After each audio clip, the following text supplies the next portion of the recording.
je suis engagé avec mon gouvernement et la majorité dans un combat. Je dis bien un combat. Et ce combat, c'est un combat de tous les jours qui a commencé dès les premières heures du gouvernement. Et nous menons la bataille sur deux fronts, c'est-à-dire celui de l'urgence et celui des réformes en profondeur. Écoutez, il a fait ce 20h de France 2 pour ne rien dire. Rien pour les 3 millions de chômeurs, alors que la France vit, c'est vrai, une crise très grave, une croissance en berne, un chômage qui explose. Ça mériterait des décisions urgentes, impératives. La situation que connaît la France commande des décisions, des réformes. Il y a un chemin pour ça. Ce chemin est le chemin qui a été pris par l'Allemagne depuis 10 ans, que Nicolas Sarkozy avait fait prendre à la France. Or, je vois François Hollande faire exactement l'inverse, c'est-à-dire nous faire prendre le chemin que Zapatero, le socialiste, avait fait prendre à l'Espagne et qui a conduit à un bilan économique et social catastrophique. Bien entendu, on ne peut pas attendre en 3 ou 4 mois un changement radical de la situation.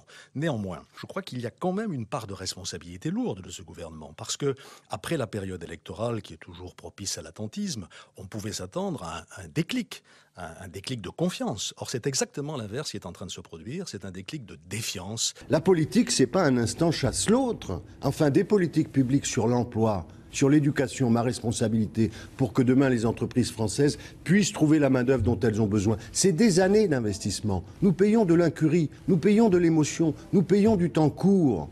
Et c'est pour ça que, précisément, c'est le moment difficile, j'en conviens, où nous devons tenir bon et dire non, nous n'allons pas céder aux sirènes, annoncer tous les jours à nouveau un projet de loi, une nouvelle idée. Il faut un travail en profondeur. Pour arriver à sortir de cette situation, il va falloir, je suis désolé de le dire, mais les Français le savent aussi, du temps. Il y a des mesures à prendre pour régler un certain nombre de problèmes avant de pouvoir en tirer des bénéfices.